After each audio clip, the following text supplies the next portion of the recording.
Hey, pues buenos días otra vez, ¿cómo están? Bendecidos. Gloria a Dios, es bueno Dios con nosotros, ¿verdad?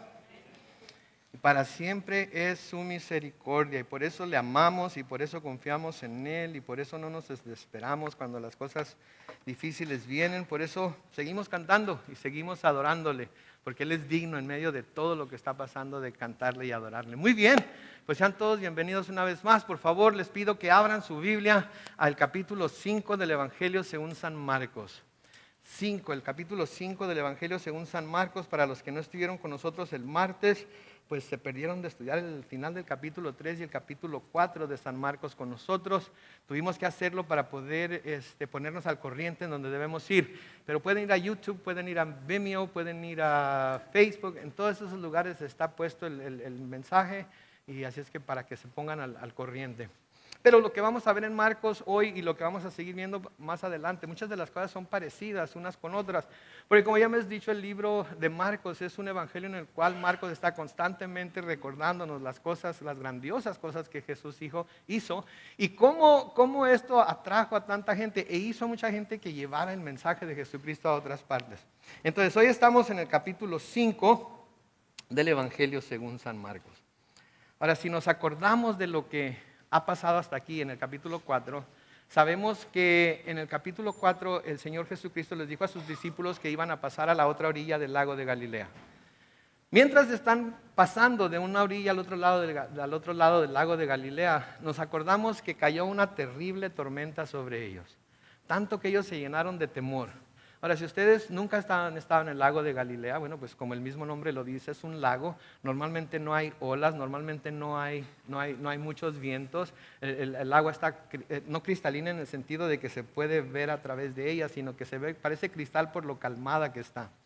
Pero ahora aquí tienen ellos que enfrentar una tormenta tremenda que nunca se lo imaginaban. Y si nos acordamos lo que sucedió en el capítulo 4, encontramos que mientras ellos estaban pasando por la tormenta, ¿se acuerdan dónde estaba Jesucristo? Dormido, ¿verdad? Estaba durmiendo. Y ellos les empezó a dar miedo, empezaron a temer porque sentían que iban a hundirse la barca y sentían que Jesús debería de hacer algo por ellos. De alguna manera había en su corazón que Jesús, después de haber demostrado todo el poder que tenía en las diferentes circunstancias en las que lo demostró, debería tener también el poder para salvarlos a ellos de la tormenta por la que estaban pasando. Pero Jesús, como si nada. Jesús bien dormido al frente del barco. Y pudimos ver cómo a veces nosotros sentimos lo mismo, ¿verdad? Cuando estamos pasando por tormentas, cuando estamos pasando por dificultades. Sabemos que el Señor tiene poder porque se ha manifestado su poder en otras personas, ha manifestado su poder en otras situaciones en nuestra vida, pero ahora por alguna razón la situación por la que estamos pasando, que para nosotros es la peor de las tormentas, no está haciéndolo. Y nos preguntamos, ¿pero por qué? ¿Dónde estás? No te importa, ¿verdad?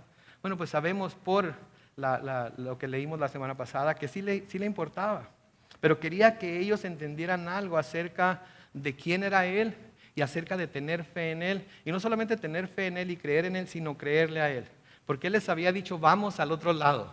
No les dijo, vamos a la mitad del lago en donde una tormenta nos va a venir y nos va a hundir el barco y nos vamos a ahogar y no vamos a llegar. Les dijo, vamos al otro lado del lago. Ellos al ver la tormenta sintieron que a lo mejor lo que les había dicho no se iba a cumplir. Y eso es algo que quiero que hoy volvamos a recordar y veamos a la luz de lo que vamos a ver aquí, porque aquí vamos a ver también cómo debe manifestarse la fe, nuestra fe, cuando decimos creer en Jesús. Ahora, hoy es algo muy importante, porque a menudo tomamos la fe como fe y pensamos que toda la fe es igual y que todos debemos de manifestar nuestra fe de la misma manera delante de Dios, que todos debemos de creer. Definitivamente todos debemos de creer en Él y todos debemos de creerle a Él, pero a veces pensamos que la fe solamente se puede manifestar de una sola manera. Y una de las cosas que vamos a ver hoy es que la fe tiene diferentes maneras de manifestarse y que aunque la fe se manifieste de diferentes maneras, de todas maneras el Dios en el que se ha puesto esa fe es el mismo y obra a través de cada una de ellas. Comenzamos aquí en el capítulo 5, versículo 1 y de nuevo acaban de pasar de un lado del lago de Galilea al otro. y tuvieron que lidiar con esa tormenta de la cual estábamos hablando.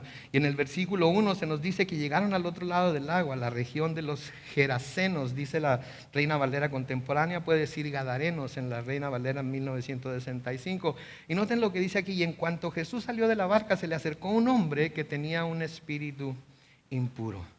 Noten aquí que apenas acaban de llegar, apenas acaban de cruzar al otro lado, apenas acaba de poner pie en tierra firme, se podría decir, e inmediatamente se le presenta otra oportunidad de ministrar a alguien con una necesidad. Creo que lo pudiéramos catalogar como el siguiente reto, porque como vamos a ver, va a ser un tipo de reto y un tipo de ataque para tratar de poner a Jesucristo en evidencia, porque se va a retar su autoridad, va a tener otra prueba más mientras cumple su misión y ministerio aquí en la tierra. Y quiero que aquí nos demos cuenta de algo como cristianos, como seguidores de Jesucristo, ¿verdad?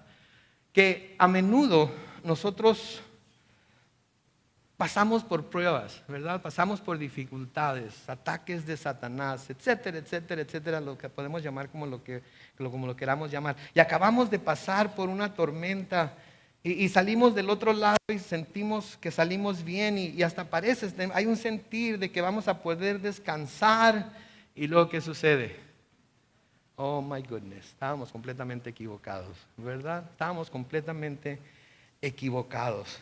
Algo igual o de mayor intensidad llega a nuestras vidas. Yo no sé si ustedes saben, mi esposa, desde octubre, noviembre, empezó a sentir un malestar en su garganta y pues tenía ciertos problemas para pasar comida, para hablar, etcétera, etcétera.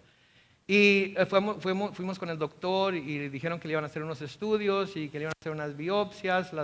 Su médico, su doctora, no me acuerdo cómo se le llama, pero esa fue la última, pero antes de ese. Le hizo unas biopsias y le sacó biopsias de los nodos y que quién sabe qué, ¿verdad? Y le hizo un examen físico total y todo salió bien, todos sus niveles de cosas que le buscan ahí, porque mi esposa ha tenido cáncer 3 veces. Todo salió normal y todas las biopsias, todo salieron normal, no se vio nada. Pero luego fue con el otorrinolaringólogo. ¿Le escucharon? Okay. A ver, díganlo todos juntos: otorrinolaringólogo. Fue con el otorrinolaringólogo y le puso una cámara por la nariz y notó algo ahí. La mandó con el oncólogo y el oncólogo la mandó a hacer unas biopsias más profundas todavía. Y fuimos con el oncólogo el jueves pasado, el miércoles pasado, y el miércoles pasado nos dijeron que es posible, de hecho nos confirmaron que el cáncer ha vuelto. Entonces pensábamos que cuando su doctora nos dijo que todo estaba bien, que no había nada, que era una irritación o algo, que le iban a dar algunos tratamientos o algo, de hecho le dieron algunos tratamientos, que todo iba a estar bien. Y pensamos, ok, nada más tenemos que esperar que el tratamiento empiece a funcionar y todo eso. Pero luego vamos a que nos den los resultados de la última biopsia y resulta que el cáncer ha vuelto. Así sucede a veces, mis hermanos. Salimos de una prueba, parece ser que ya llegamos, parece ser que ya estamos en tierra firme, parece ser que ya se acabó la tormenta y que no hay nada más, pero inmediatamente empieza una nueva. ¿Y saben qué? No importa. Como vamos a ver aquí, no importa. ¿Saben por qué? Porque Jesús está de nuestro lado. Así como Jesús estaba con sus discípulos al enfrentar esto que vamos a ver que va a enfrentar aquí. Entonces seguimos leyendo aquí. Se encuentra, bueno, vamos a seguir aquí. Cuando cruza del otro lado, ¿sí? Se encuentra con este hombre que tenía un espíritu impuro. El versículo 3 dice: este hombre vivía entre los sepulcros y nadie lo podía sujetar, ni siquiera con cadenas. Y muchas veces había sido sujetado con grilletes y cadenas, pero él rompía las cadenas y despedazaba los grilletes de manera que nadie podía, en mi Biblia dice, dominarlo. Nadie podía dominarlo. Y esto nos da una idea de cómo el hombre trata de lidiar con las cosas que no entiende, o con las cosas que le molestan, o con las cosas a las que les tiene temor, ¿verdad? El hombre siempre trata de lidiar con estas cosas de la misma manera que estaba lidiando con este hombre. No sabían qué tenía, no sabían cuál era el problema que tenía, solamente sabían que andaba en otros evangelios nos dice que andaba desnudo por todos lados, ¿sí? Andaba desnudo, andaba entre los sepulcros. ¿Y qué es lo que optan a hacer? Es primeramente rechazarlo, hacerlo a un lado, echarlo fuera, no tener nada que ver con él. Y luego, ¿qué más? Ponerle cadenas, ponerle grilletes, ¿sí? Para que no los moleste, para que no venga a hacer sus shows en donde toda la gente lo podía ver. ¿Sí? El hombre rechaza. El hombre trata de usar sus propios medios para rehabilitar al hombre, ¿verdad? Eso es lo que deben hacer las cárceles, ¿no es cierto? Entonces, para eso están, para rehabilitar. ¿Verdad? Les enseñan oficios, algunos van a la escuela, se gradúan de la secundaria, algunos van hasta el colegio, se gradúan del colegio, con todo. Pero es una rehabilitación. Pero el problema es que la rehabilitación no es lo que se necesita. Lo que se necesita es la regeneración. Y la regeneración del ser humano, el único que la puede llevar a cabo es nuestro Señor Jesucristo. Es nuestro Dios, ¿sí? Dios no quiere rehabilitarnos. Dios no quiere hacernos una mejor versión de lo que ya somos, ¿verdad? Porque yo conozco la versión mala de mí y conozco la mejor versión de mí. Y saben que las dos versiones están completamente corruptas. Pero también conozco al hombre regenerado por Cristo. Y ese hombre regenerado por Cristo es perfecto porque está en Él. Y yo quisiera, como estoy seguro que todos ustedes quisieran, vivir en esa regeneración en la cual Cristo ha impuesto sobre mi vida. Pero porque todavía estamos en este cuerpo de pecado, esa regeneración no se puede manifestar en todo su esplendor. Esa regeneración se va a manifestar cuando finalmente estemos con Él en el cielo, nos haya llevado, nos haya transformado completamente y tengamos un cuerpo glorificado que sea perfecto, así como Él es perfecto. Pero tenemos esa esperanza, eso nos da aliento, ¿verdad? De saber que no nos vamos a quedar así como estamos, que no vamos a hacer una mejor versión de nosotros en el cielo, vamos a hacer una versión completamente nueva, completamente recreada, que de hecho ya lo somos posicionalmente, ¿verdad? Pablo les dice a los efesios que ellos han sido bendecidos, ¿verdad? En los lugares celestiales con Cristo ya. Ni los efesios ni nosotros estamos en los lugares celestiales, pero Él ya nos ha bendecido con esa perfección, ¿verdad? Pero tenemos que esperar a llegar a su presencia. Él entonces no nos hace una mejor versión de lo que somos, sino que nos transforma en seres nuevos y nuevas creaciones. Eso es lo que nos dice en 2 de Corintios 5:17, ¿verdad? 2 de Corintios 5:17, creo que la van a poner en la pantalla. Dice, de modo que si alguno está en Cristo, ya es que una nueva creación. Me encanta esa versión, es una nueva creación. Sí, el Señor nos creó, ¿verdad? Pero ahora somos una nueva creación. Atrás ha quedado lo viejo, ahora ya todo es nuevo. Ahora, si ustedes quieren ver un milagro de Dios, nada más tienen que ver lo que Dios ha hecho con nosotros al recrearnos, al regenerarnos, al hacernos nuevos. Porque ¿saben qué? Cuando creó Dios al hombre la primera vez, ¿de qué lo creó? De tierra. ¿La tierra puede oponerse a la voluntad de Dios? No, Dios tomó la tierra, formó al hombre, sopló en sus narices y resultó que era un alma viva, ¿verdad? Pero nosotros, ya creados, tenemos la habilidad para rehusarnos recibir esa nueva creación. ¿Saben ustedes? Nosotros tenemos la habilidad para rechazar lo que Dios está queriendo hacer en nosotros. Entonces, el milagro de dar vida al hombre la primera vez no es tan grande como el milagro de darle vida al hombre la segunda vez. Porque la segunda vez nosotros podemos decir, no la quiero, no la necesito, no necesito ser regenerado, estoy bien así como soy, me gusto así como soy, me porto bien, soy mejor que muchas otras personas que conozco dentro y fuera de la iglesia. Y podemos entonces rechazarlo. Y es una de las cosas que nos hace como Dios, es una de las cosas de los atributos que Dios nos dio a nosotros, en la que nos creó a su imagen y semejanza, en la que tenemos la libertad para recibir o rechazar la oferta que Él nos está haciendo de vida nueva, ¿verdad? Entonces, ¿quieren ver un milagro verdadero? Cuando lleguen a su casa, si son creyentes, mírense en el espejo y van a ver un milagro que solamente Dios pudo haber hecho. Porque con todo y su libre albedrío, todo con su habilidad para rechazarlo, lo recibieron, aceptaron lo que Él les ofreció y Él los transformó, los hizo nuevos y los sigue renovando día con día con día. ¿Sí?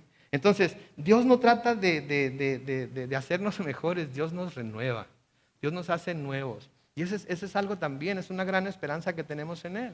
Porque a través de todas las pruebas, a través de todas las situaciones por las que pasamos, Él está trabajando en nosotros para convertirnos finalmente a la imagen de su Hijo Jesús. Porque todo lo que nos pasa, todo lo que sucede, ese es el fin. ¿Sí? Que seamos más como Él, que aprendamos a recibir los sufrimientos como Él recibió sus sufrimientos, que aprendamos a ser obedientes a Dios así como Él aprendió obediencia por medio de la cruz, que aprendamos a dejar lo que nosotros consideramos valioso para nosotros para vivir por otros. Eso es lo que el Señor Jesucristo hizo. Pero tenemos que dejarlo, que Él venga y haga la obra completa en nosotros. Y a veces esa obra, ¿sí?, duele. A veces lo que quiere hacer duele. ¿Verdad? Se ilustra a veces la obra que Dios está haciendo en nuestra vida poniéndolo a Él como el alfarero y a nosotros como el barro, ¿verdad? ¿Han visto cómo moldea el alfarero al barro? ¿Sí? Le echa agüita, lo ablanda y luego lo machaca de vez en cuando y lo aprieta con los dedos y lo mueve y luego empieza a formar algo y cuando no le gusta, ¿qué hace? Lo vuelve a apretar y lo vuelve a moldear y hasta que no queda como Él quiere. Sí, ahora imagínense ustedes como barro que puede hablar y los dedos del Dios Todopoderoso agarrándolos y doblándolos y moliéndolos para convertirlos en lo que Él quiere que ustedes sean. ¿Qué hacemos cuando inclusive cuando alguien nos da un masaje y estamos todos tensos? ¿Qué hacemos? Ay, y allí no, y eso sí duele, ¿verdad? A veces así somos con Dios también. Pero Él quiere hacernos algo nuevo, Él quiere recrearnos, Él quiere regenerarnos y hacernos a la imagen de su Hijo Jesucristo. Sí, y al permitir que Él haga lo que Él quiere hacer en nosotros, ¿saben qué sucede con nosotros? Nosotros somos libres. Nosotros somos libres.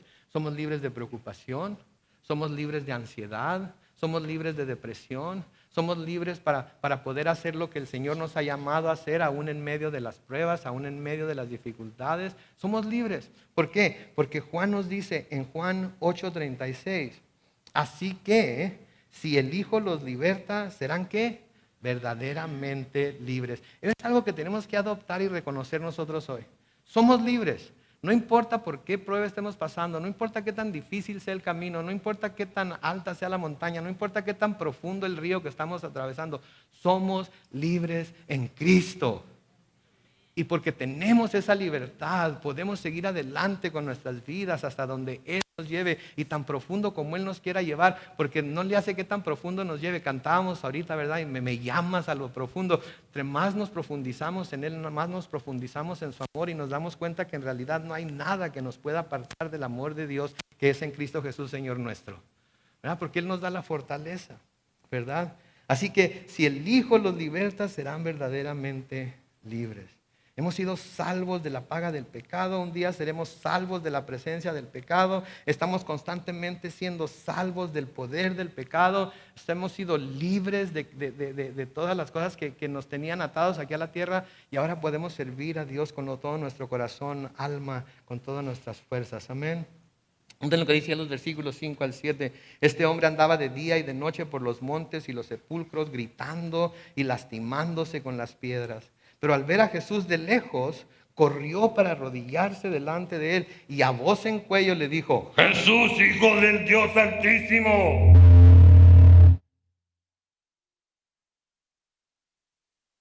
Ande pues.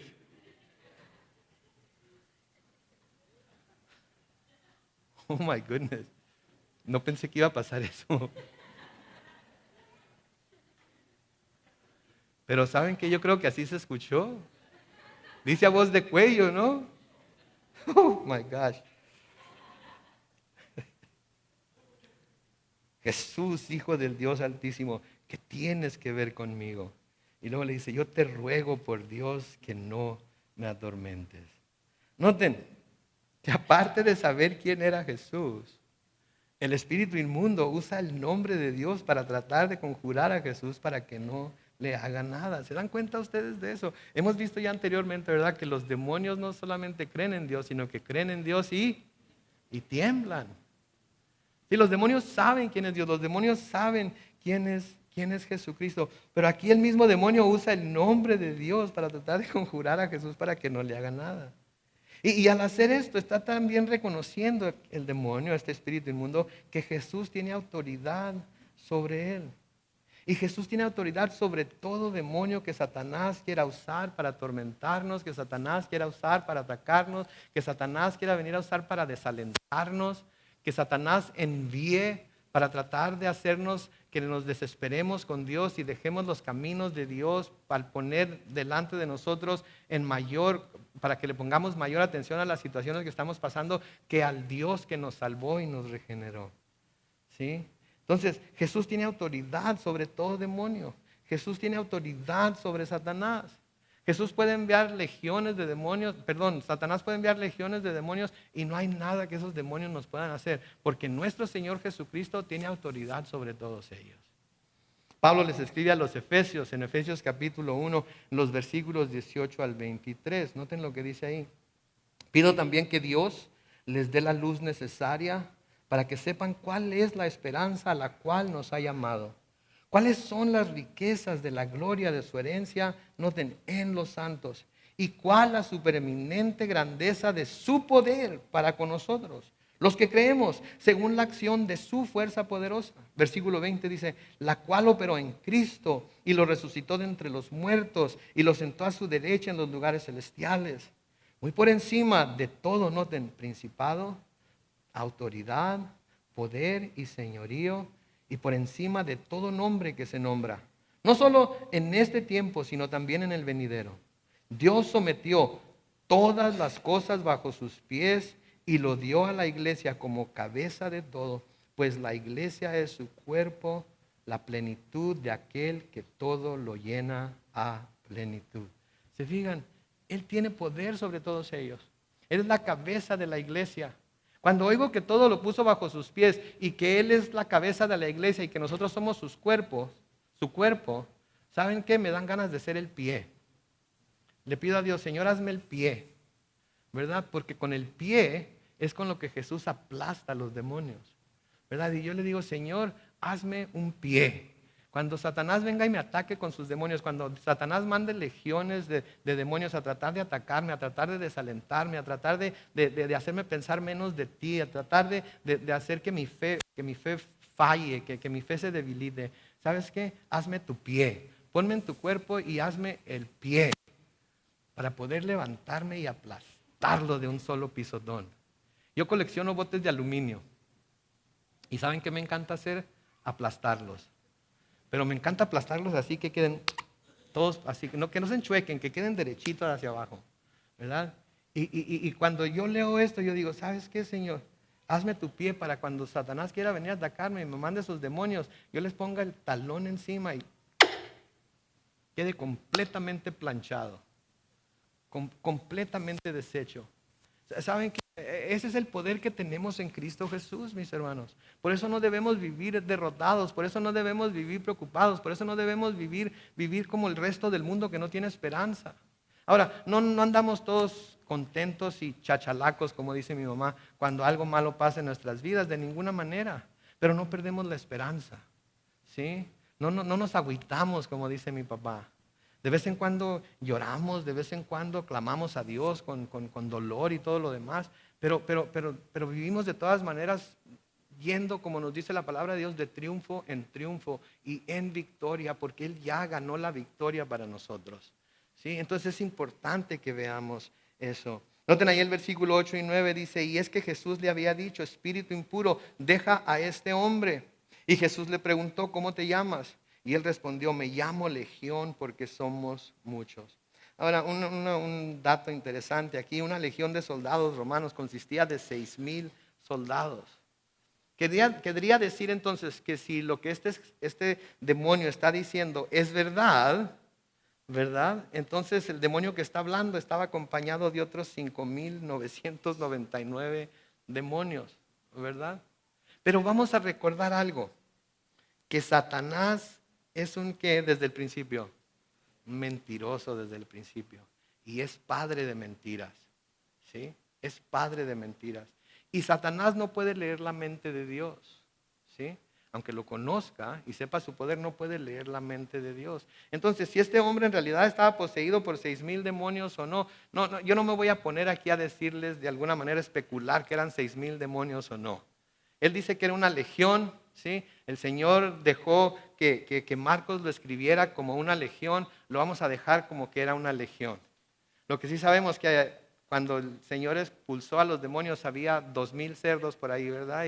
Y se metieron dentro de ellos. Es que si les tocaba de a cerdo, o sea, de a demonio por cerdo, ¿verdad? O cerdo por demonio, entonces todavía quedaron 4,000 en algún lugar. Como que Satanás siempre quiere echarle más crema a los tacos de lo que debería, ¿no es cierto? Como que Satanás siempre le pone, decía un amigo mío que era pocho, porque el dicho, todos han oído el dicho, mucha crema a los tacos, ¿verdad? Bueno, pues cuando este camarada quiso usar el dicho, dijo, no, es que tú le pones demasiada mantequilla al pan, ¿verdad? Yo creo que Satanás le estaba queriendo poner demasiada crema a los tacos aquí, pero no vamos a especular porque la palabra de Dios no nos dice. Así es que sigamos adelante. Versículos 10 al 13 sigue diciendo, y el hombre le rogaba, insistía que no lo mandara lejos de aquella región. Cerca del monte pasía un gran hato de cerdos. Y todos los demonios le rogaron, envíanos a los cerdos y déjanos entrar en ellos. Y Jesús se lo permitió. Y en cuanto los espíritus impuros salieron del hombre, entraron en los cerdos, que eran como 2,000. Y el hato se lanzó al lago por un despeñadero y ahí se ahogaron. Una nota aquí, muy importante para nosotros como cristianos. Los demonios son reales, ¿ok? Son una realidad, existen. No debemos tampoco tratar de decir que no existen o decir, no debemos temerles, no debemos darle más importancia de lo necesario, pero sí existen, ¿sí? La posesión demoníaca se da cuando un espíritu demoníaco reside en el cuerpo de un ser humano, ¿sí? Y la posesión demoníaca también es una realidad en nuestros días. Así es que debemos cuidarnos de la ignorancia de la actividad demoníaca. Tenemos que estar al tanto de la actividad demoníaca en este mundo porque hay demonios. Satanás tiene muchos demonios a su disposición. Se nos dice que la tercera parte de los ángeles siguieron a Satanás cuando Satanás se rebeló contra Dios, ¿verdad? Y se fueron con él y se hicieron demonios. Y nuestras batallas, mis hermanos, aquí en la tierra, a menudo no son con la persona que tenemos delante, no son con la persona que nos hace la vida de cuadritos, no son con las personas que nos odian y que nos maldicen y que hablan mal de nosotros, son con demonios que están influenciando a esas personas que son incrédulas, ¿sí? Para tratar de clavarnos la espina y tratarnos de nuevo de dudar del poder de Dios. Pero de que tenemos batallas espirituales, las tenemos. Las hermanas están aprendiendo acerca de esto en su estudio de la armadura de Dios, pero citando lo que Pablo dice en Efesios capítulo 6, en los versículos 12 y 13, nos dice muy claramente que la batalla que libramos no es contra gente de carne y hueso.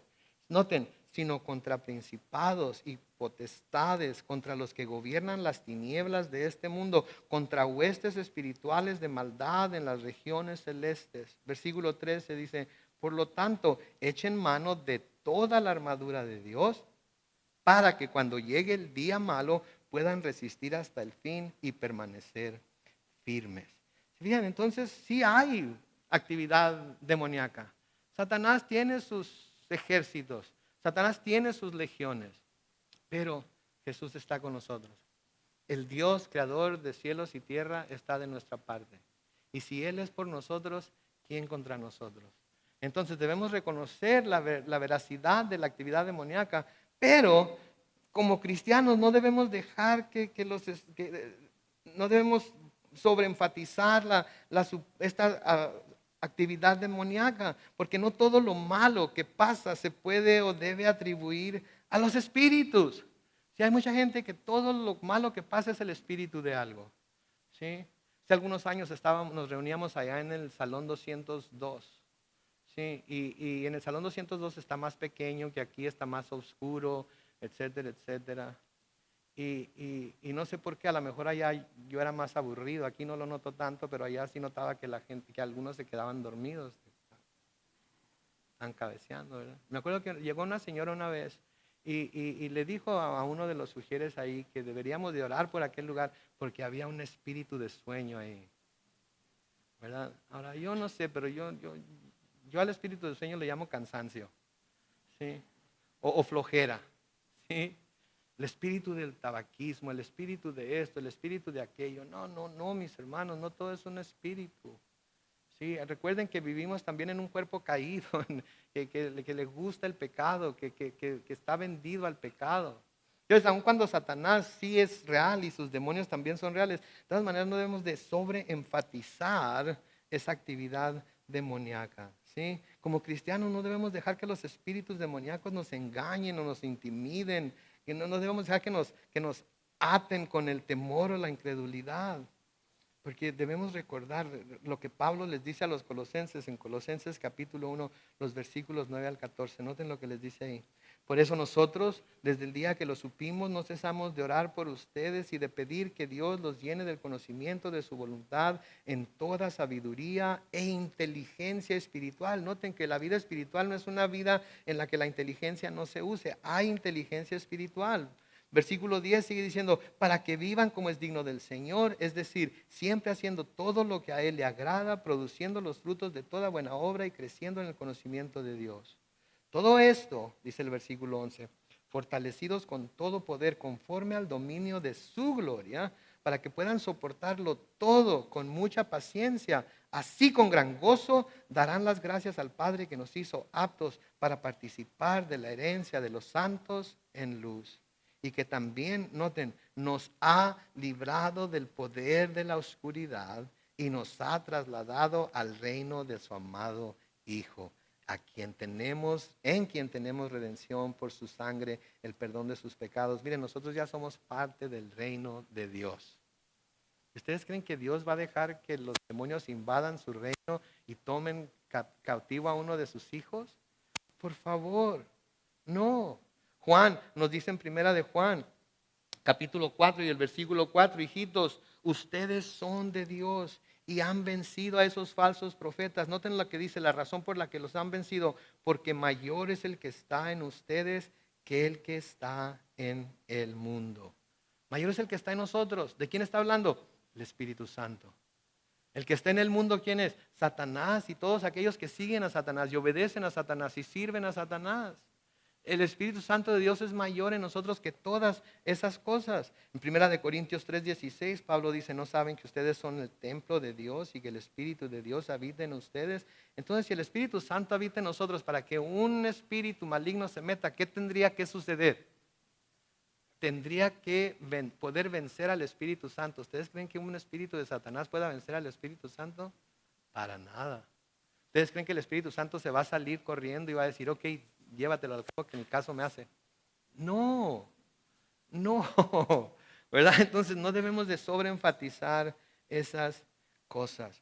Noten en los siguientes versículos, ahí dice, los que cuidaban a los cerdos huyeron y fueron a contar todo esto a la ciudad y por los campos. Y la gente salió a ver qué era lo que había sucedido. Y cuando llegaron a donde estaba Jesús y vieron que el que había estado atormentado por la legión de demonios, estaba sentado. Noten cómo estaba, sentado, vestido y en su sano juicio, noten, tuvieron miedo. Y luego los que habían visto lo que sucedió con el endemoniado y los cerdos, se lo contaron a los demás.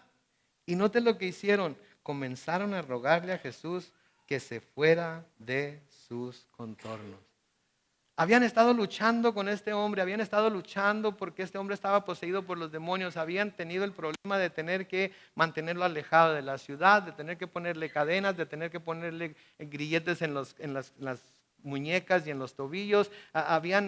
Sus hijos sin duda le tenían miedo, era una molestia, era alguien que no querían tener entre ellos. Pero cuando el Señor le vuelve el juicio y lo pone en sus 5 sentidos, ¿qué le dicen?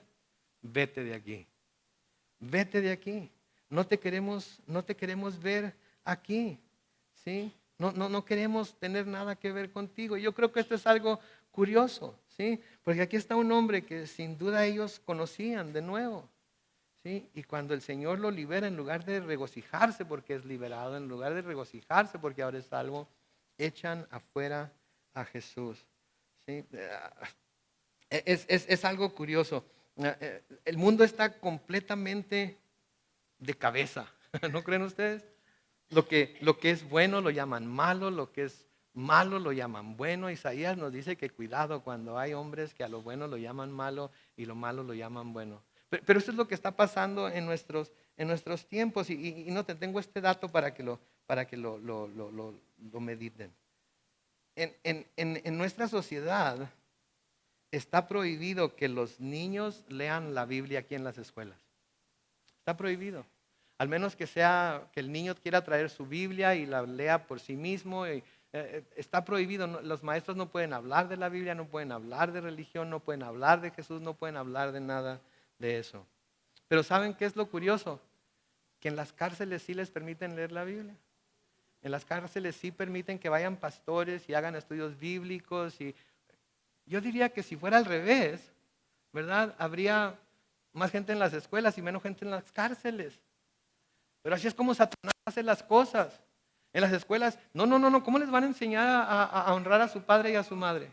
¿Cómo les van a enseñar a que no deben robar? A que no deben decir mentiras. No. Eso es parte de la experiencia humana, ¿verdad? Pero ya cuando están en la cárcel, por favor, háblenle de Cristo a estos porque qué bárbaro. Necesitan que los transforme a ellos también como los transformó a ustedes. Está todo al revésado. Noten ahí, sigue diciendo ahí, versículo 18. Cuando Jesús abordó la barca, el que había estado endemoniado le rogó que lo dejara estar con él. Pero Jesús, en vez de permitírselo, le dijo, vete a casa con tu familia y cuéntale las grandes cosas que el Señor ha hecho contigo. Cuéntales cómo ha tenido misericordia de ti. Noten, ¿cuál era la prioridad número uno para el Señor después de que lo salva? Que vaya y se lo cuente a su familia. Que vaya y le hable de la misericordia que Dios ha mostrado para con él.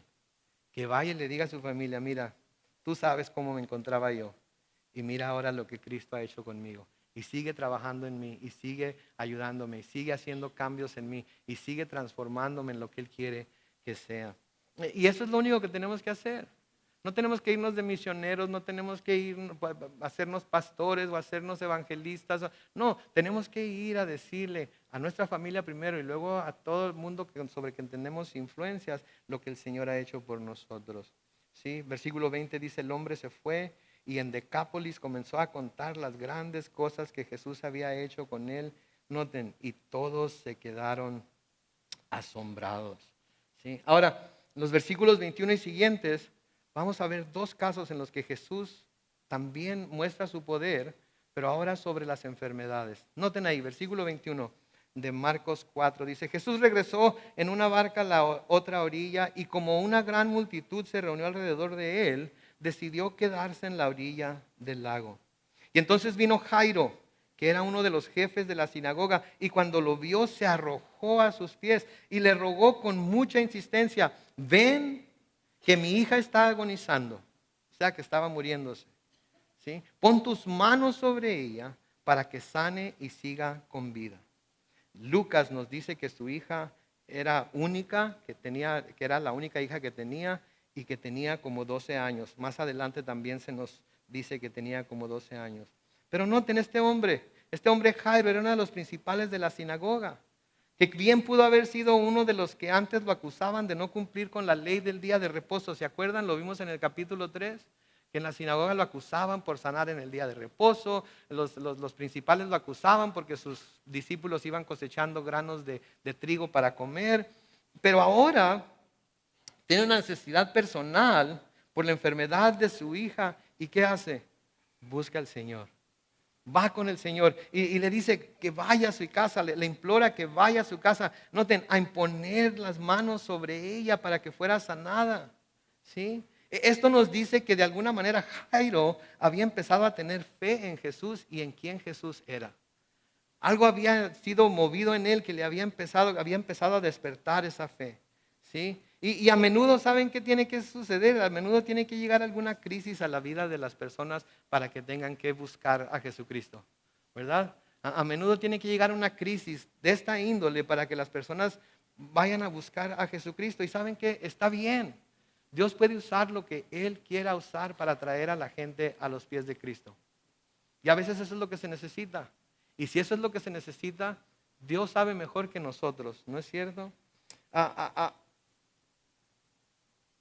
Ahora el Señor pudo haberle dicho en ese momento, ¿verdad? Si lo reconoció como uno de los que lo había acusado antes. Ah, sí, ahora sí vienes conmigo, ¿verdad? Ahora sí crees, ahora sí tienes un problema. Pero no hace eso, no hace eso. Como vamos a ver ahí, Jesús va con él, ¿verdad? Y nosotros vamos a tener muchas oportunidades de que gente a la que nosotros le hemos hablado del Señor y de nuestra fe, que se ha reído de nosotros, en un momento dado venga y nos pida que oremos por ellos o que los pongamos en la lista de oración de la iglesia o en el grupo de oración de la iglesia. ¿Saben qué? Tenemos que tener el mismo corazón de Jesús. Tenemos que verlo como una oportunidad que Dios nos ha dado para hablarles del poder de Cristo, para pedir a Cristo que se manifieste poderosamente en la vida de ellos y finalmente puedan venir y creer. Noten, versículo 24, Jesús fue con él y una gran multitud lo seguía y lo apretujaba. Ahí estaba una mujer que desde hacía 12 años padecía de hemorragias y había sufrido mucho a manos de muchos médicos, pero que lejos de mejorar había gastado todo lo que tenía sin ningún resultado. Cuando oyó hablar de Jesús, se le acercó por detrás entre la gente y le tocó el manto. Noten, va Jesús con Jairo, va a sanar a la hija de Jairo de 12 años y mientras va por la calle, esta mujer que ha sufrido mucho tiempo, ¿sí? Ha gastado todo lo que tenía. Pero oyó hablar de Jesús y dijo, si tan solo le toco el manto. Si tan solo le toco el manto. Pónganse en el lugar de esta mujer, ¿verdad? ¿Cuánto tiempo, cuánto había gastado, cuánto había sufrido? A veces el Señor permite que haya un largo tiempo de sufrimiento. A veces permite que haya un largo tiempo de esfuerzo. Un largo tiempo de tener que pasar por cosas que nunca nos imaginamos que íbamos a pasar. Pero al fin de cuentas, así como esta mujer tenía fe en que si tocaba el vestido de Jesús, ella podía ser sana, así también nosotros tenemos que pensar, si tan solo toco su vestido, si tan solo me permiten tocarlo. ¿Sí? Entonces ella, noten, en el versículo 27 dice que cuando ella oyó hablar de Jesús, se le acercó por detrás entre la gente y tocó el manto. No, la fe viene ¿por qué? Por el oír. Por eso no debemos dejar de hablar de las cosas que Jesús ha hecho por nosotros. ¿Sí? El versículo 28 dice, y es que decía, si alcanzo a tocar, aunque sea su manto, me sanaré. Y tan pronto como tocó el manto de Jesús, su hemorragia se detuvo, por lo que sintió en su cuerpo que había quedado sana de esa enfermedad. Curioso, ¿no? Que con tanta gente apretujándose contra él y sin duda muchos de ellos enfermos, no se dice que nadie más fuera sanado por Jesús, más que ella, esa mujer. ¿Sí? Fue la única sanada entre toda la multitud, se nos cuenta aquí. ¿Por qué? Porque ella se acercó creyendo y esperando que sería sanada si tan solo tocaba a Jesús.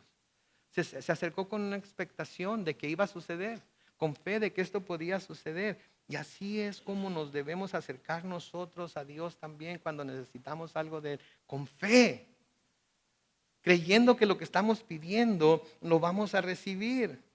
En Santiago 1, los versículos 6 al 7, Santiago 1, versículos 6 y 7, dice que el que pide al Señor tiene que pedir con fe y sin qué, sin dudar nada, porque el que duda es como las olas del mar, que el viento agita y lleva de un lado a otro.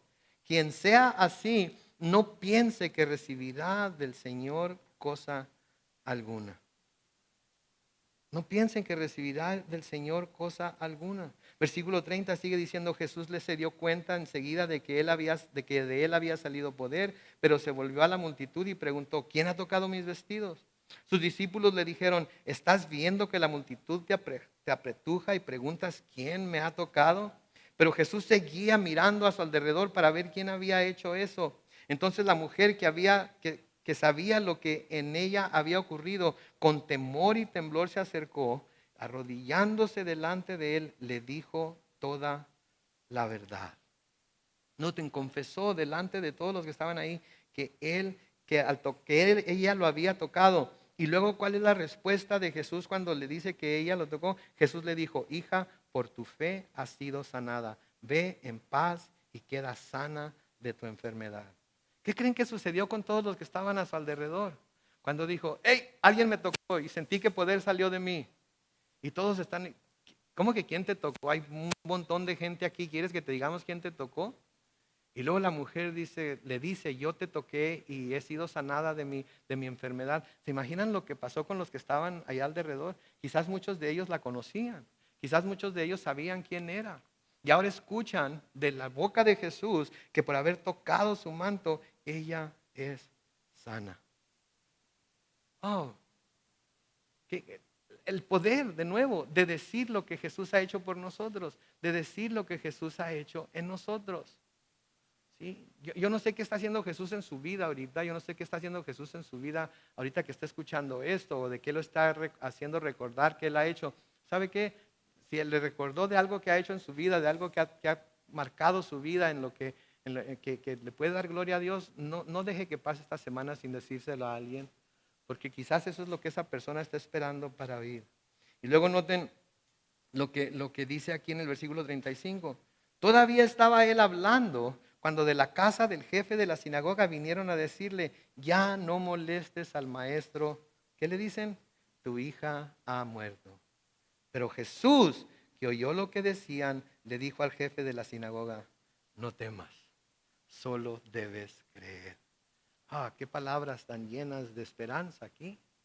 Porque a Jairo le habían dado una noticia de algo que no tenía remedio, de algo que no había manera de cambiar la situación.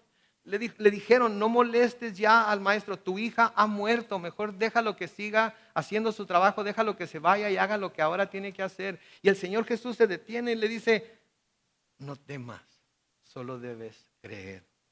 ¿Sí? Aquí la fe de Jairo sin duda se sintió retada, ¿sí? A creer al Señor o dejarse llevar por lo que los que venían de su casa y a decirle lo que le estaban diciendo, ¿sí? Y todos tenemos que pasar por esto en nuestro caminar con el Señor.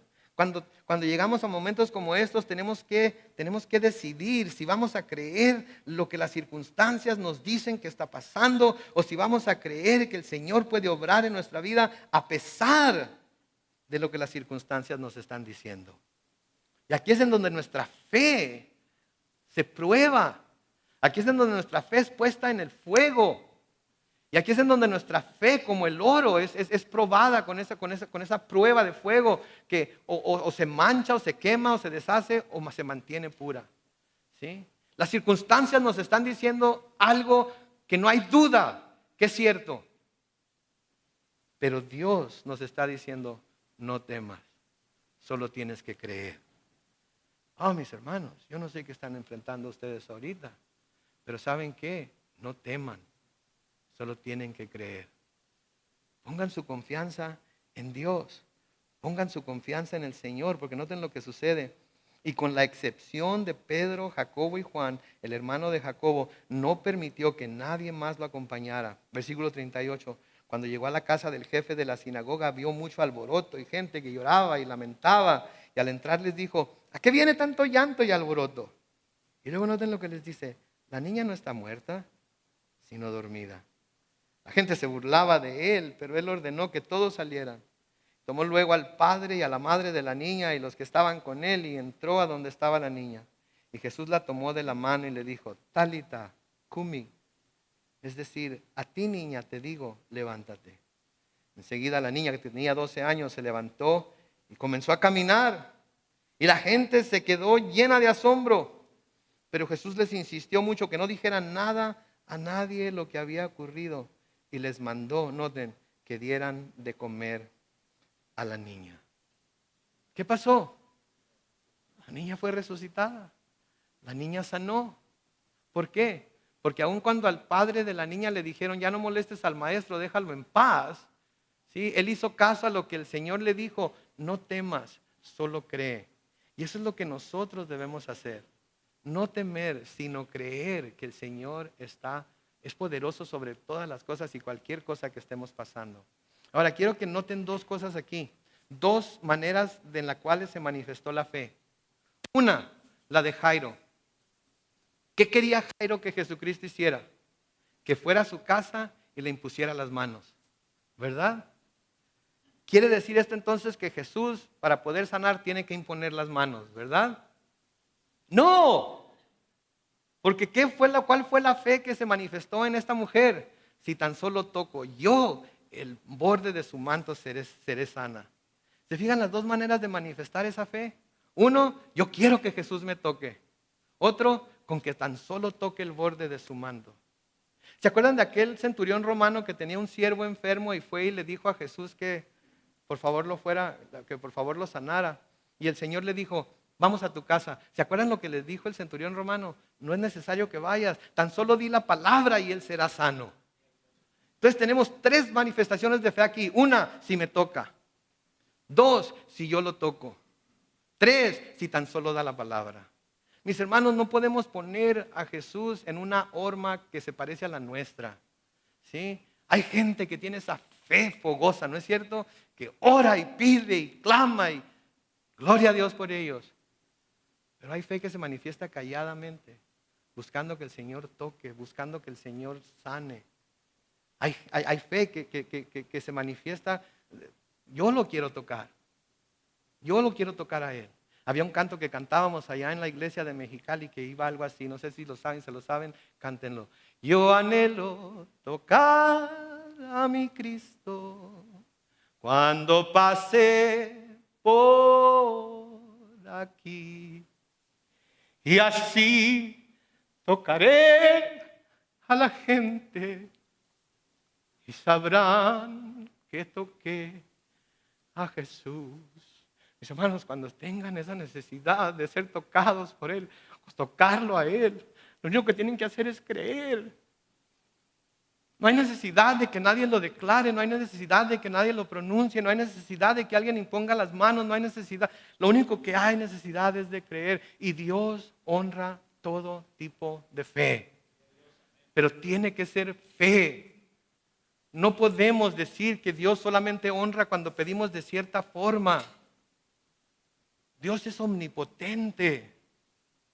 Dios es omnisapiente. Dios es más grande que todo lo grande que pudiéramos conocer. A uno le escupió la lengua, a otro hizo lodo con su saliva y se lo untó en los ojos. A otro simplemente le dijo, extiende tu mano. Dios no es limitado por nuestras limitaciones. Dios lo que quiere es un corazón con fe. Un corazón que crea en Él y un corazón que le crea a Él. ¿Qué clase de fe tenemos hoy?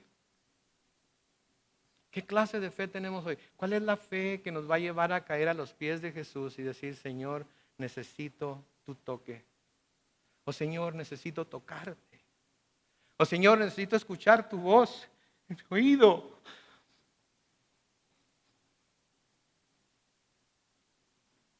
Que me diga que todo va a estar bien.